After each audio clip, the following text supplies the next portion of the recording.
Aku dinikahi karena pilihan ibunya, tapi dihancurkan karena aku bukan tipe wanita yang dia inginkan. Namaku Sarah, dan ini adalah cerita tentang bagaimana rumah tanggaku hancur pelan-pelan. Sebelum mendengarkan ceritanya, coba tulis di kolom komen. Berasal dari daerah mana kalian? Mas Aris adalah sosok lelaki dengan perawakan tinggi, memiliki wajah yang ganteng, pintar, dan religius. Dia merupakan lulusan pesantren dan juga lulusan terbaik dari perguruan tinggi terkemuka di kota kami. Kita berdua sudah saling mengenal sejak kecil. Kebetulan orang tua kami berdua memang sudah bersahabat sejak dulu. Aku memang sudah menyukainya sejak lama. Namun, tampaknya Mas Aris memang tidak pernah menyimpan hati padaku. Ia selalu bilang menganggapku sebagai seorang adik. Aku mengetahui Mas Aris memiliki kekasih bernama Nabila. Tapi hubungan itu tidak direstui oleh ibunya. Ibunya tidak suka cara berpakaian Nabila yang dianggap terlalu terbuka. Sementara Mas Aris justru menyukai wanita seperti itu. Hingga saat itu, ayahnya meninggal, dan usaha keluarganya bangkrut dengan meninggalkan utang cukup banyak, membuat ibunya jatuh dalam tekanan. Lalu ayahku memberikan tawaran untuk bekerja di perusahaan keluargaku, agar utang keluarganya bisa lunas. Karena rasa terima kasih kepada keluargaku, ibunya Mas Aris menyuruh kami berdua untuk menikah. Karena bentuk baktinya kepada ibunya, Mas Aris menyetujui untuk menikah denganku dan meninggalkan Nabila. Kita berdua menggelar pesta pernikahan yang megah. Karena kedua keluarga sangat bahagia, akhirnya aku bisa menikah dengan Mas Aris. Semua orang yang hadir di pesta pernikahan menyebut kita berdua sebagai couple goals. Pasangan sempurna dengan fisik yang cantik dan ganteng, serta religius. Sehingga akan tercipta sebuah pernikahan yang sakinah, mawaddah, dan warohmah. Mas Aris menjalankan perannya sebagai suami yang baik. Dia memenuhi nafkah, dia pulang ke rumah, dia menjaga tutur katanya. Tapi matanya tidak pernah berbohong. Ada kekosongan di sana setiap kali dia menatapku. Aku tahu, aku bukan pilihannya, tapi aku percaya pada kekuatan waktu. Mas Aris akan memandangku sebagai istrinya dengan penuh cinta. Aku tetap berusaha untuk menjadi istri yang baik, dengan melayani suami dan menyiapkan segalanya dengan penuh cinta. Namun nyatanya, aku salah. Semuanya makin terasa hambar saat aku melahirkan putri pertama kami. Tubuhku berubah. Garis-garis stretch mark menghiasi perutku, dan berat badanku tak lagi sama. Aku pikir itulah pengorbanan seorang ibu. Tapi bagi Mas Aris, itu adalah alasan untuk mencari hiburan di luar. Mas Aris menjalankan perannya sebagai suami dan ayah seperti sebuah kewajiban kantor. Datar dan dingin. Pelariannya, dunia malam. Dia sering menghabiskan waktu bersama teman-temannya di lounge eksklusif. Di sana, dia disambut oleh tawa renyah para lady companion atau LC yang selalu memujinya, yang selalu tampil wangi dan seksi, persis seperti selera yang selama ini ia idamkan. Setiap kali dia pulang, aku selalu menyambutnya dengan segelas air hangat. Tapi dia hanya melirikku sekilas. Baginya, daster yang kupakai adalah simbol kebosanan. Rambutku yang terikat asal-asalan demi mengurus rumah adalah pemandangan yang menyakitkan matanya. Dia merindukan Nabila. Dia merindukan gairah di klub malam. Dan dia mulai merasa rumah ini adalah penjara. Saat itu, aku tetap berusaha untuk menyenangkan hati suamiku dengan berdandan secantik mungkin dan mulai mengganti daster-dasterku dengan lingerie seksi agar dia senang. Tapi tetap saja, hal itu tidak membuat hatinya luluh denganku. Karena kelelahan dan kurang tidur, aku sulit untuk menjaga penampilanku tetap seksi. Mas Aris mulai terang-terangan membandingkan. "Sarah, kenapa kamu tidak bisa seperti Nabila?" ucapnya suatu malam saat dia baru saja pulang. Bau alkohol dan parfum murah masih menyengat di pakaiannya. Dunia di luar sana begitu segar. Sementara di sini, aku merasa sesak melihatmu yang selalu berantakan. Dia tidak sadar bahwa di balik penampilanku yang dia hina, aku sedang merawat separuh nyawanya. Tapi itulah Mas Aris, pria yang matanya tertutup oleh nafsu visual. Hingga dia lupa bahwa ada hati yang perlahan membeku karena kata-katanya. Tanpa sengaja, Mas Aris bertemu dengan Nabila, mantan kekasihnya dulu saat sedang meeting di suatu restoran. Tentu saja, mereka berbincang. Mas Aris masih sangat memuja kecantikan Nabila yang sekarang semakin seksi. Lalu mereka kembali menjalin hubungan. Mas Aris tak lagi bersembunyi. Ponselnya kini dipenuhi notifikasi dari Nabila. Kata-kata mesra yang tak pernah ia ucapkan padaku.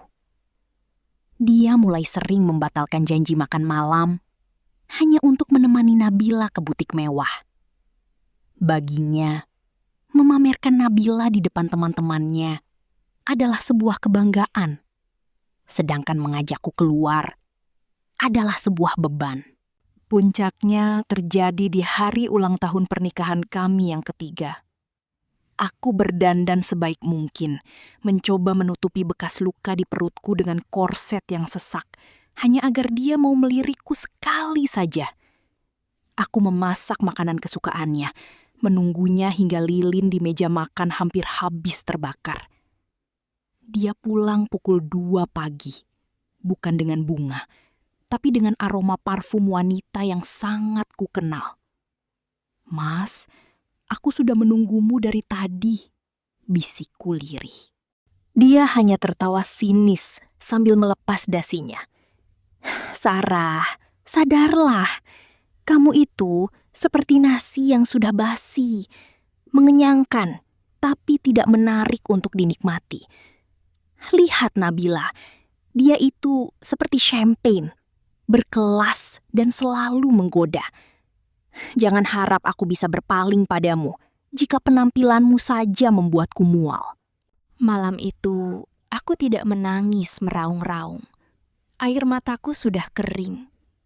Di detik itulah, Sarah yang lembut dan penurut mati. Setahun lalu ayahku sebelum meninggal sudah menyiapkan saham perusahaan atas namaku. Namun selama ini kusimpan rapat-rapat karena ingin fokus menjadi istri yang baik. Aku menyadari satu hal. Mas Aris hanya mencintai bungkusnya. Dia tidak pernah melihat isinya. Maka aku akan memberinya pelajaran. Aku mulai menghubungi pengacara dan dokter kecantikan terbaik secara diam-diam. Sambil terus melayani Mas Aris sebagai istri yang membosankan di siang hari. Aku mulai membangun kerajaanku sendiri di malam hari. Aku membiarkannya bersenang-senang dengan Nabila. Membiarkannya menghabiskan uangnya untuk LC di klub malam. Karena aku tahu, sebentar lagi, semua fasilitas yang dia nikmati, yang sebenarnya berasal dari koneksi keluargaku, akan kucabut hingga dia tak punya apa-apa lagi. Aku mulai menghilang. Bukan pergi dari rumah, tapi menghilang dari pandangan Mas Aris yang meremehkanku. Saat dia sibuk memuja Nabila di klub malam, aku berada di meja kerja, menghidupkan kembali jaringan bisnis milik ayah. Setiap pagi setelah Mas Aris berangkat kerja, aku bukan lagi Sarah yang hanya memegang sapu. Aku adalah Sarah yang memegang kendali perusahaan.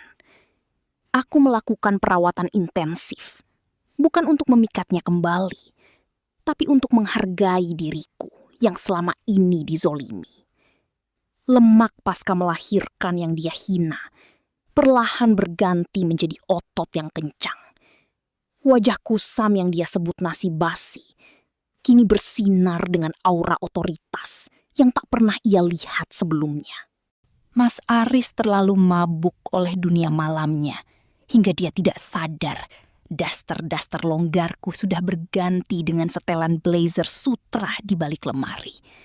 Dia tidak sadar bahwa tabungan yang ia pamerkan pada para LC sebenarnya mulai menipis karena aku telah memutus aliran dana dari aset keluargaku yang selama ini ia kelola. Suatu sore, dia pulang lebih awal karena butuh uang tambahan untuk membelikan Nabila tas baru. Dia menemukanku sedang duduk di ruang tamu, menyesap kopi sambil membaca laporan keuangan. Aku tidak memakai riasan tebal seperti Elsie kesukaannya, tapi kulitku bersih dan tatapanku tajam. Sarah, kamu kok beda? Tanyanya dengan nada bingung. Aku hanya tersenyum tipis tanpa mengalihkan pandangan dari dokumen di tanganku. Cuma memperbaiki apa yang kamu bilang rusak, Mas. Bukankah kamu suka yang indah dipandang? Momen itu tiba. Sebuah pesta korporat besar di mana Mas Aris berusaha mati-matian untuk masuk demi mendapatkan kontrak baru. Dia datang bersama Nabila yang memakai gaun paling terbuka agar Mas Aris merasa bangga. Dia tidak tahu bahwa tamu kehormatan malam itu adalah pemilik baru perusahaan konsorsium yang sedang ia incar. Saat pembawa acara memanggil namaku ke atas panggung, aku melihat gelas di tangan Mas Aris jatuh dan pecah berkeping-keping. Nabila yang berdiri di sampingnya tampak kusam dan murahan dibandingkan dengan karisma yang kupancarkan malam itu. Di depan ratusan orang, aku menatapnya langsung dari atas podium. Bukan sebagai istri yang meminta belas kasihan, tapi sebagai wanita yang memegang nasib masa depannya. Dunia Mas Aris runtuh dalam semalam. Kontrak kerja yang ia harapkan ditolak mentah-mentah karena aku adalah pemegang keputusan tertingginya. Tanpa uang dan koneksi keluargaku, Mas Aris hanyalah pria biasa dengan tumpukan utang. Dan seperti dugaan, Nabila, wanita yang ia sebut sebagai champagne itu, langsung pergi saat saldo rekening Mas Aris menyentuh angka 0. Nabila tidak butuh cinta, dia butuh kemewahan. Saat Mas Aris meminta dukungan, Nabila hanya menjawab dingin. Aku tidak punya waktu untuk pria bangkrut sepertimu. Bahkan para LC di tempat langganannya tak lagi menoleh saat ia datang tanpa lembaran uang di tangan. Malam itu, hujan turun sangat deras. Aku sedang bersiap untuk berangkat ke luar negeri guna mengekspansi bisnisku. Ketika aku menemukan sosok pria yang basah kuyup di depan gerbang rumah. Itu Mas Aris. Wajahnya pucat, matanya sembab, dan keangkuhannya telah hilang di telan bumi. Begitu melihatku keluar dengan pengawalan, dia langsung jatuh tersungkur. Dia bersimpuh di depanku, memegang ujung sepatuku dengan tangan yang gemetar. Sarah, tolong maafkan aku, rintihnya di sela tangis. Aku buta, aku salah. Ternyata hanya kamu yang tulus. Nabila meninggalkanku, semua orang menjauhiku. Tolong, berikan aku satu kesempatan lagi. Aku akan menjadi suami yang baik, aku janji. Aku menatapnya dari balik kacamata hitamku.